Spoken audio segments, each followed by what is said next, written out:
उस समय हमने अपने गुस्से में थोड़ा बहुत हमने बोल दिया, लेकिन बिल्कुल हमने जो बोला है वो गलत हमने बोला था और हमें महसूस हुआ कि मैं पार्टी हमको कुछ दिया। विधायक और मंत्री में कोई विभेद है, सारे हम लोग को लगता है कोई विभेद नहीं है। कहना शालीनता से नहीं बात किए होंगे तब ने नोक-झोंक हो गया। मैं अपने चरित्र को कभी नहीं बदला, कैरेक्टर को कभी नहीं बदला। जो वहाँ गाँव में है वो सदन में था। मैं पार्टी के बड़े नेताओं से मैं क्षमा याचना करता हूँ कि मैंने बोला उसको वापस लेता हूँ।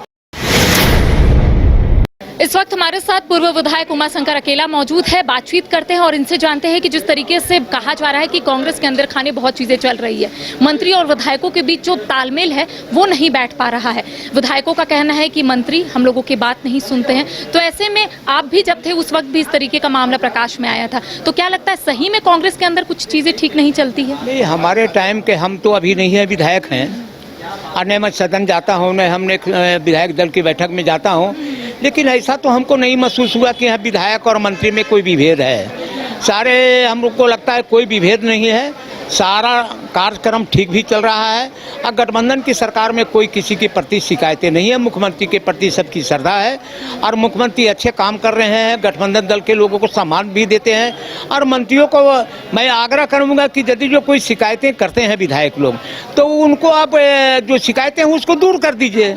अरे आप एक मंत्री हैं, राज्य के मंत्री हैं, बड़ी जिम्मेवारी है आपके कंधों पर, तो जो भी शिकायत करते हो तो उनको बुला करके क्या आपकी तकलीफ है, क्या नहीं काम हुआ, सारे काम आप कर दीजिए, उनकी शिकायतें दूर होगी। आप कहते हैं हमारे से तो कोई किसी मंत्री का, पूरे गठबंधन के मंत्रियों से मेरा लगाव है, वो किसी प्रकार के कोई शिकायत नहीं हमारे साथ है। अच्छा, पॉलिटिकल अफेयर की कल बैठक थी और ऐसे में कहा जा रहा है कि पूर्व सांसद फुरकान अंसारी और कार्यकारी अध्यक्ष बंधु तिर्की के बीच नोकझोंक हो गई। मुद्दा कुछ ऐसा था कि बंधु तिर्की पेशा कानून को लेकर अपनी बात रख रहे थे और इस बीच दोनों के बीच नोकझोंक देखने को मिला। तो ऐसा नहीं लग रहा है कि मुद्दा तो एक है कांग्रेस का, लेकिन जो नेता है उन लोगों के बीच कहीं ना कहीं कॉन्फ्लिक्ट नजर आता है? जैसे मेरा कहना है कि हमें तो जानकारी नहीं है, पेपर के माध्यम से हमने देखा कि नोकझोंक हुआ है और फुरकान साहब बहुत वरिष्ठ नेता हैं और जो उनकी उम्र 80 के लगभग पहुंच चुका है। अब फुरकान साहब 5 बार का विधायक रहे हैं और बिहार सरकार में मंत्री भी रहे हैं और गोड्डा से लोकसभा रहे हैं। तो मेरा कहना है कि उनको के साथ चाहे हम रहें चाहे बंधु तिर्की जी रहें, उनसे शालीनता से बात करनी चाहिए और शालीनता से बात नहीं करने का कारण कहीं नोक-झोंक हुआ होगा। मतलब बंधु तिर्की शालीनता से बात नहीं कर रहे थे, आपका ये कहना? तो कहना है शालीनता से नहीं बात किए होंगे तब ने नोक-झोंक हो गया, ऐसे तो नहीं हुआ। लेकिन मुद्दे तो रखेंगे ना उमाशंकर अकेला जी? वो मुद्दे रखेंगे किन के पास है? मुद्दे रखेंगे बंधु तिर्की जी किन के पास है? पूर्व सांसद के पास, पूर्व विधायक के पास, पूर्व मंत्री के पास रखेंगे, वो आला कमान के पास रखेंगे, वो राहुल जी के पास रखेंगे, खड़गे जी के पास रखेंगे, के राजू के पास रखेंगे।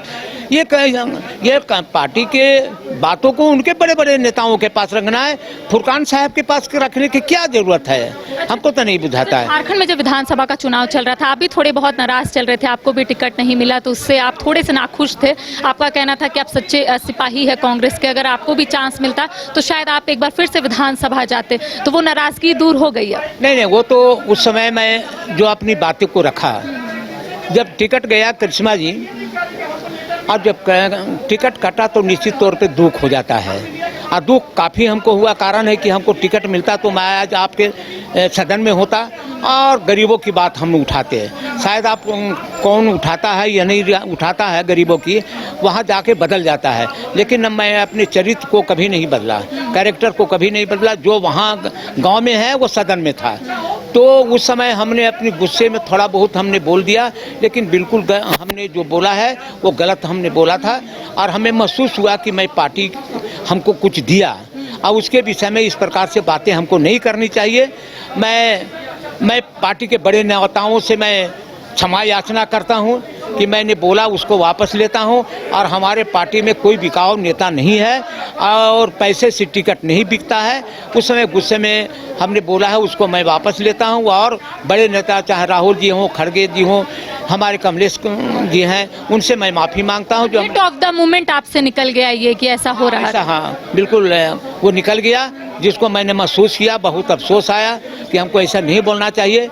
ये साधारण पार्टी नहीं है, इसलिए आपके माध्यम से मैं आग्रह करूंगा कि आप बड़े तरीके से आप हमारी बातों को बरके कि उस समय जब टिकट कटने के बाद में इनका थोड़ा आप भावावेश में आ गए हैं, उन्होंने हमने गलती किया है, उस भावावेश को हमको महसूस हुआ तो हमने कहा कि हमने गलत बोला है, और ऐसा हमने बोला नहीं है, न किसी ने हमसे कोई पैसा मांगा था। अच्छा, ये कहा जा रहा है कि आपके क्षेत्र में सड़क का हाल बेहाल हो गया है, तो वहाँ के क्या जो वर्तमान में विधायक है क्या काम नहीं कर पा रहे हैं? देखिए, सबसे पहले वो 4 बार, ये 5वां बार का विधायक है और मैं 2 बार का विधायक रहा हूँ। और वहाँ से जनता से पूछिएगा करिश्मा जी, आप कहेंगे कि 20 साल 25 साल बनाम 10 साल, वो तुलना नहीं कर सकता है। और मैं तो अपने शासन काल में आज़ादी के बाद जिन गांवों में सड़क नहीं गया था वहाँ 2010 से 14 तक पहुँचाया, बिजली वहाँ पहुँचाया। परसातरी पंचायत है चौपारण प्रखंड के, बिजली नहीं थी, बिजली हमने पहुँचाया। चंदवारा प्रखंड में बेंदी पंचायत है जहाँ यानी कि दलित परिवार के रहते हैं, गरीब लोग रहते हैं, सारे पंचायतों में हमने सड़क बनवाया और बिजली पहुँचाया। और बरही प्रखंड में एक रानी चुआ पंचायत है जिसमें यानी कि पिंडवा है, दौरबा है, परसातरी है, ये सारे गांव में बिजली नहीं थी और वन विभाग के कारण से हम कच्ची सड़क बनवाया है।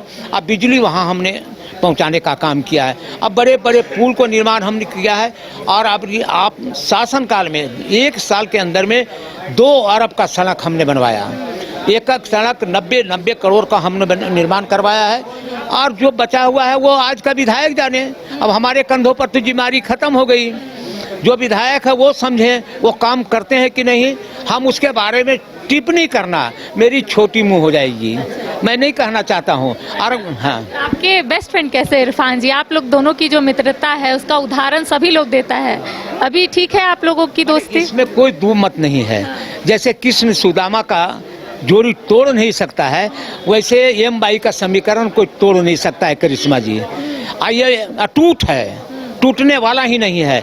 और जब आज मैं बताता हूँ, यदि जो भारतवर्ष में एम बाई का समीकरण एक साथ हो जाए तो भारत के प्रधानमंत्री हम लोग के लोगों को बनने में कोई रोक नहीं सकता है। तो देखिए, इस वक्त हमारे साथ पूर्व विधायक उमाशंकर अकेला मौजूद थे। इनका कहना है कि जब झारखंड में विधानसभा का चुनाव चल रहा था, जब इन्हें कांग्रेस की ओर से टिकट नहीं मिला था, तब ये थोड़े नाराज चल रहे थे। इन्होंने बहुत कुछ कहा था, लेकिन अब इनका कहना है कि मैं आला कमान से क्षमा मांगता हूं, मैं जो उस वक्त बोला वो हिट ऑफ द मोमेंट था। साथ ही साथ इनका कहना है कि इनके क्षेत्र में काम उतनी बेहतरीन तरीके से नहीं हुआ है जिस तरीके से जब इनके कार्यकाल में इन्होंने काम किया था। फिलहाल कैमरा सहयोगी गौरव के साथ करिश्मा सिन्हा, न्यूज़ 22 को रांची। घर रहने का मकान भर नहीं, ये खुशियों की तिजोरी है। दरवाजे पर दस्तक देता पड़ोस, खिड़कियों से उमड़ आता आसमां, तारों में उलझी ऐसी ना जाने कितनी दास्तां। कहती हैं चले डायमंड सिटी, एक सफर हम सफर के साथ अपने घर तक। Diamond city, life long bonding, 500 से ज्यादा खुशहाल डायमंड परिवार। जल्दी करें, सिर्फ 200 फ्लैट बाकी।